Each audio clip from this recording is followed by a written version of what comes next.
Welcome to Howard's Opinion, the podcast where we dive into the most intriguing and often bizarre stories from the world of sports. I'm your host, Howard, and I'm excited to share today's lineup with you.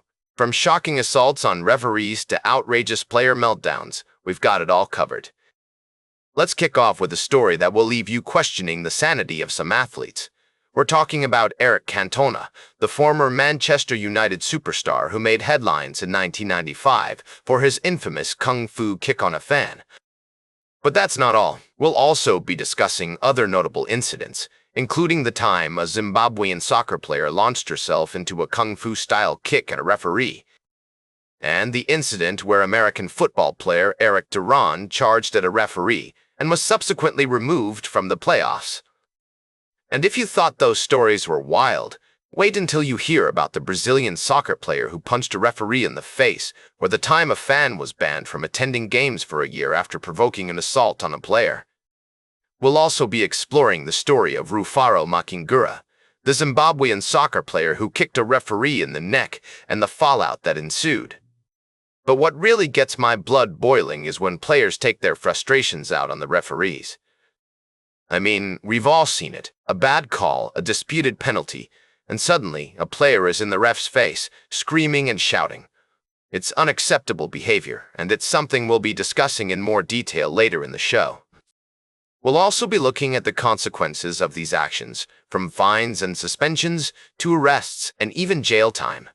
And we'll be asking the question, what drives athletes to behave in such a way? Is it the pressure to win, the stress of competition, or something deeper? So, if you're ready to dive into the wild world of sports, where the action is just as intense off the field as it is on, then you're in the right place. We'll be right back with more fascinating sports news on Howard's Opinion. Welcome back to Howard's Opinion, folks. We're diving into the world of soccer, or as our friends across the pond call it, football. I've got a fascinating story for you, straight from the England national team's camp in Kansas City. It appears that Thomas Tuchel and his squad are embracing American culture, and what's more American than baseball? The team was honored by the Kansas City Royals, with Tuchel throwing out the ceremonial first pitch, accompanied by none other than Harry Kane, Dan Burn, and Jed Spence. Now I've got to ask, how many home runs do you think Harry Kane would hit if he traded in his soccer cleats for a baseball bat? The man's got power, folks, and it's not hard to imagine him knocking one out of the park. But, alas, soccer is where his heart is, and England is lucky to have him. Speaking of which, there's been some buzz around Declan Rice's substitution during England's match against Croatia.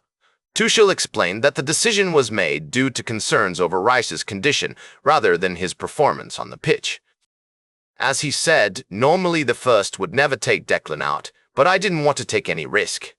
It's clear that Tuchel is prioritizing player fitness and taking a cautious approach with one of his most valuable players. This got me thinking about the importance of managing player workload, especially in high-stakes tournaments like the World Cup. It's a delicate balance between keeping your stars on the pitch and avoiding unnecessary injury risks. Tuchel seems to be walking this tightrope with care, and England fans will be hoping that Rice remains fit for the duration of the competition. As we continue to follow the England team's journey in the World Cup, it's stories like these that remind us of the complexities and nuances of the beautiful game. From baseball to soccer, there's always something new to explore, and I'm excited to see what the rest of the tournament has in store. Welcome back to Howard's Opinion. As we wrap up today's show, I want to leave you with a thought-provoking story about the state of soccer in America. With the 2026 World Cup just around the corner, there's a lot of excitement building up, but also some important issues that need to be addressed. The current system of pay-to-play is a major hurdle for many young players who want to pursue their passion for soccer, but can't afford it.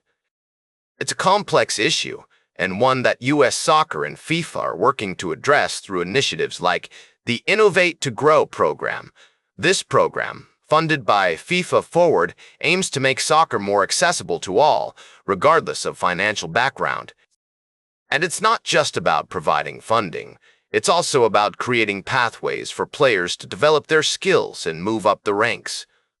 As Melissa Radke, Director of Member Strategy at USSF, said, "It's a complex issue.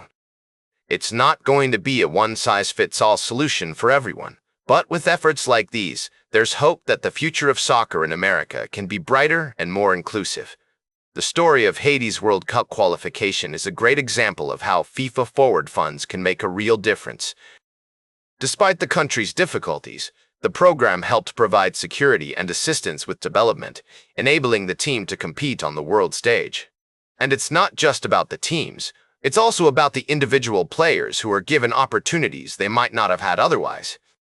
As we look to the future of soccer in America, it's clear that there's still a lot of work to be done.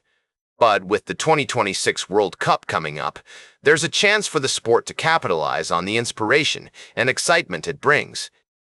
Who knows what talented young players might emerge from underserved communities, given the opportunity to develop their skills. The sky could be the limit for the next tournament in the United States, and for the teams who represent this country. That's all for today's Howard's Opinion. Remember to like, share, and subscribe. And until next time, keep your head in the game.